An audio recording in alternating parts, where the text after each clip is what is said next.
اس اکیلے حضرت حذیفہ انصاری کی وجہ سے قرآن پاک میں یہ آیت ڈال دی گئی۔ انکار حدیث کرنے والے آج انکار کرتے ہیں کہ جناب یہ مولویوں نے عذاب قبر کا قصہ گڑا، معاذ اللہ۔ جو بندہ حدیث کا منکر ہوتا ہے، میں نے آپ کے سامنے متعدد مرتبہ یہ بات رکھی ہے کہ جس قسم کی حدیث کا انکار کیا جاتا ہے، اللہ نے بھی اس قسم کی آیت مبارکہ قرآن پاک میں رکھی ہوتی ہے۔ منکرین حدیث آدم کی عمر کا انکار کرتے ہیں، یہ جی 1000 سال کا بندہ کون سا ہوتا ہے، یہ جی حدیث ہماری عقل میں نہیں۔ تو اللہ نے 950 برس نوح کی عمر قرآن پاک میں ہی بیان کر دی، اصحاب کہف کا قصہ 300 برس کا قرآن پاک میں ہی بیان کر دیا۔ جس حدیث کا انکار ہو رہا ہوتا ہے اس سے ملتی جلتی آیت بھی قرآن پاک میں موجود ہوتی ہے۔ انکار حدیث کرنے والوں نے یہ شوشہ چھوڑا عصر حاضر میں، یہ فتنہ بڑی تیزی سے بڑھا کہ جی عذاب قبر کوئی نہیں ہونا، یہ مولویوں نے ڈرانے کے لیے، لوگوں کو بہکانے کے لیے، لوگوں کو قبر کے عذاب سے خوف زدہ کرنے کے لیے۔ کیسا فلسفہ ہے؟ کیا قبر کے عذاب کے انکار کر دینے والا جہنم کے عذاب سے بچ جائے گا؟ کیا قبر کے عذاب سے انکار کرنے والا کیا آخرت کے عذابوں سے بچ جائے گا؟ وہ عذاب اس سے بھی زیادہ شدید ہیں۔ عذاب قبر کا انکار منکرین حدیث سمجھ سے باہر ہے۔ کس وجہ سے کرتے ہیں؟ کہتے ہیں جی کوئی حدیث یہ جو مولویوں نے گڑیاں، معاذ اللہ، رسول اللہ صلی اللہ علیہ وسلم نے کیا کہا؟ اس صاحب قبر کو قبر کے اوپر کھڑے ہو کے کہہ رہے ہیں۔ اور یہ ایک حدیث نہیں ہے، قبر کے اور برزخ کے حالات کے بارے میں رسول اللہ کی احادیث کی تعداد سینکڑوں سے بھی زیادہ ہے، سینکڑوں سے بھی زیادہ ہے۔ سب کا انکار کر دیا۔ رسول اللہ صلی اللہ علیہ وسلم نے کہا اس قبر والے کو عذاب ہو رہا ہے، اس سے زیادہ واضح کوئی بات ہو سکتی ہے؟ کس بنیاد کے اوپر؟ یہ پیشاب کے چھینٹوں سے نہیں تھا بچتا اور چگل خوری کیا کرتا تھا۔ رسول اللہ قبر کے اوپر کھڑے ہو کے کہہ رہے ہیں کہ اس کو عذاب ہو رہا ہے۔ پھر رسول اللہ صلی اللہ علیہ وسلم کی ان تمام احادیث کا، میت کا فوت ہونے کے بعد جتنی آپ نے متعدد احادیث سنی ہے، یہ ایک لمبا چوڑا باب ہے کہ استقبال کرنے کے لیے فرشتے آتے ہیں، نیک روحوں کا، بد روحوں کا، سارے کے سارے جتنی احادیث ہیں سب کا انکار کر دیا کہ یہ ہمارے عقل میں نہیں آتی۔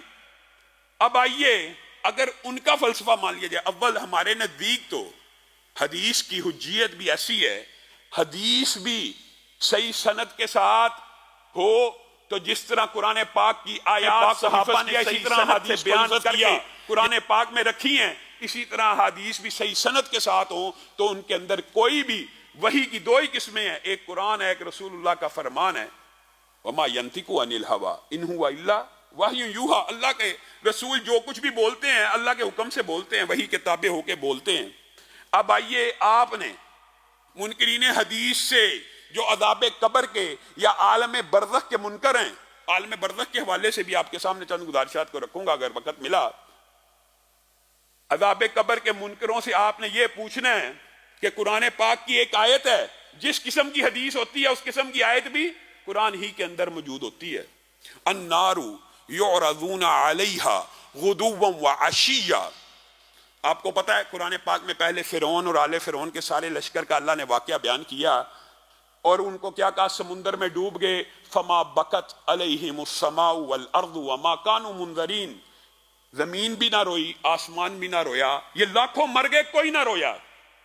اب یہاں سے آگے اللہ تعالیٰ نے ایک مقدمہ رکھا، النار یعرضون علیہا غدوا وعشیا، آگ فرعونیوں کو اور آل فرعون کو صبح اور شام پیش کی جاتی ہے۔ کہاں پیش کی جاتی ہے بتائیے؟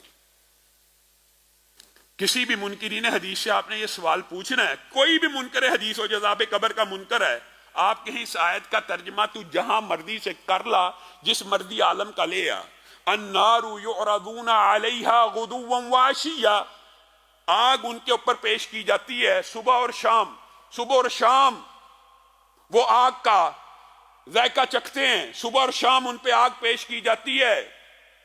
وَيَوْمَ تَقُومُ السَّاعَةُ، یہاں پہ منکرین حدیث آپ کو یہ کہیں گے کہ صبح اور شام پیش کی جائے گی قیامت کے دن۔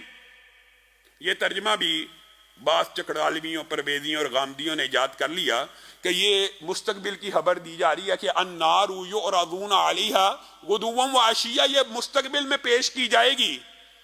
جبکہ اسی آیت کے اندر اللہ تعالیٰ موجودہ بات کو بیان کرنے کے بعد کیا کہہ رہے ہیں وَيَوْمَ تَقُومُ السَّاعَةُ، اور پھر جس دن قیامت قائم ہو جائے گی أَدْخِلُوا آلَ فِرْعَوْنَ أَشَدَّ الْعَذَابِ، اس دن فرعون اور اس کے لشکر کو اس سے زیادہ عذاب دیا جائے گا۔ بات ختم، بات واضح ہے، بات کھلی ہے، قیامت کے دن اس سے زیادہ عذاب ملنا ہے۔ آج تو صرف صبح اور شام آگ پیش کی جاتی ہے، کہاں ہیں وہ؟ فرعون اور آل فرعون یا قبروں میں ہیں یا عالم برزخ میں ہیں۔ جو عذاب قبر کا منکر ہے، جو انکار حدیث کا شکار ہے، وہ انکار قرآن میں بھی مبتلا ہے۔ بل احیاء، اللہ تعالیٰ نے کئی جگہ پہ قرآن پاک میں کہا ہے نا کہ وہ زندہ ہیں، پھر کبھی کہا عند ربہم یرزقون، اپنے رب کے پاس کھانا کھا رہے ہیں۔ یہ کل قیامت کے دن کا ذکر ہو رہا ہے کہ حال کا ذکر ہو رہا ہے؟ بل احیاء کے بعد ولکن لا تشعرون، تمہیں ان برزخ کی زندگی والوں کا کوئی شعور نہیں ہے، ان کو کیسی زندگی ملی ہے۔ وہ رزق دیے جاتے ہیں، یہاں پہ ترجمہ کیا کیا جائے گا کہ وہ کل قیامت کے دن رزق دیے جائیں گے۔ اگر قیامت کے دن ہی رزق دیے جانا ہے تو وہ تو ہر جنتی کے لیے ہے، یہ شہید کے لیے اسپیشل کیوں کہا گیا؟ رزق تو ہر جنتی کو ملنا ہے۔ اگر یہ آیت کا ترجمہ انکار حدیث کی طرح کیا جائے، رزق تو عند ربہم یرزقون کا ترجمہ اگر یہ کیا جائے کہ مستقبل میں ملنا، وہ تو ہر جنتی کو ملنا ہے۔ پھر شہداء کی اسپیسیفیکیشن اور یہ جو فضیلت ہے یہ کیوں بیان کی جا رہی ہے؟ یہ بیان کی جا رہی ہے کہ جو تم ان کو مردہ سمجھ رہے ہو، نہ مردہ سمجھو نہ مردہ گمان کرو، وجہ یہ ہے ان کو عذاب قبر نہیں، ان کو عالم برزخ میں اللہ تعالیٰ رزق بھی دے رہا ہے۔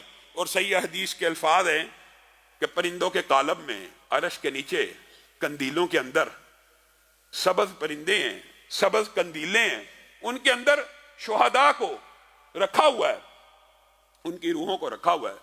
اور پھر یہ بات بھی یاد رکھیے، عالم برزخ کا ہم اقرار کرتے ہیں، عذاب قبر کا بھی ہم اقرار کرتے ہیں، لیکن ہمارا صوفیوں کے ساتھ ایک اختلاف موجود ہے۔ وہ کیا ہے؟ ہم عالم برزخ میں صرف اس بات کے قائل ہیں جو رسول اللہ صلی اللہ علیہ وسلم نے بیان کر دی۔ ہمارا عقیدہ وہ نہیں ہے کہ جی میت علطول برزخ میں جانے کے بعد سنتی چلی جاتی ہے۔ پچھلے خطبے میں آپ کے سامنے یہ بات رکھی تھی کہ یہ عجیب و غریب فلسفہ ہے۔ عالم برزخ میں یا قبر میں جانے کے بعد جس چیز کا اس بات رسول اللہ سے ثابت ہو صرف ہم اس کو مانتے ہیں۔ میت کو قدموں کی آہٹ کی آواز آتی ہے، ہم اس کے قائل ہیں، لیکن قدموں کی آہٹ کی آواز آتی ہے جی پھر گفتگو بھی سنتا ہوگا، یہ کون سی حدیث ہے؟ یہ کس جگہ لکھا ہے؟ جی ابو جہل نے سنا تھا، عتبہ نے سنا تھا، شیبہ نے سنا تھا، یہ کافروں کی مثال۔ رسول اللہ نے بدر کے کنویں میں ان سے خطاب کیا تھا، انہوں نے سنا تھا۔ کافر سن سکتے ہیں تو مسلمان کیوں نہیں سنتے ہوں گے؟ معاذ اللہ۔ جتنا اس بات حدیث میں جتنی بات آ جائے صرف اس کو ماننا ہے۔ یعنی کافروں کو رسول اللہ صلی اللہ علیہ وسلم کا یہ قول ان کے عذاب میں شدت پیدا کرنے کے لیے اللہ نے سنوا دیا۔ پھر عجیب و غریب فلسفہ یہ ہے، یہ ایک الگ موضوع ہے، یہ لمبا چوڑا موضوع ہے، لیکن آپ کو صرف مفہوم بیان کر رہا ہوں۔ میں یہاں پہ بیٹھا ہوں، گھر میں کیا گفتگو ہو رہی ہے میں نہیں سن رہا، آپ سب بیٹھے ہوئے ہیں، آپ کے گھر میں جو گفتگو ہو رہی ہے آپ سن رہے ہیں؟ آپ زندہ ہیں۔ آپ زندہ ہونے کے بعد تو اپنے گھر کی گفتگو نہیں سن رہے، لیکن جیسے ہی مر جائیں گے پھر پوری دھرتی کے اوپر، پوری دنیا کے اوپر جو کوئی بات کہے گا آپ سن رہے ہوں گے۔ معاذ اللہ۔ یہ ہمارا صوفیوں سے بھی اختلاف ہے۔ وہ پھر پیر صاحب قبر میں جانے کے بعد 1000 کلومیٹر دور کی بھی زندگی میں تو نہیں سنتا، لیکن مرنے کے بعد پھر ہر جگہ سے سن رہا ہے، پھر ہر جگہ سے براہ راست ٹرانسمیشن ہے۔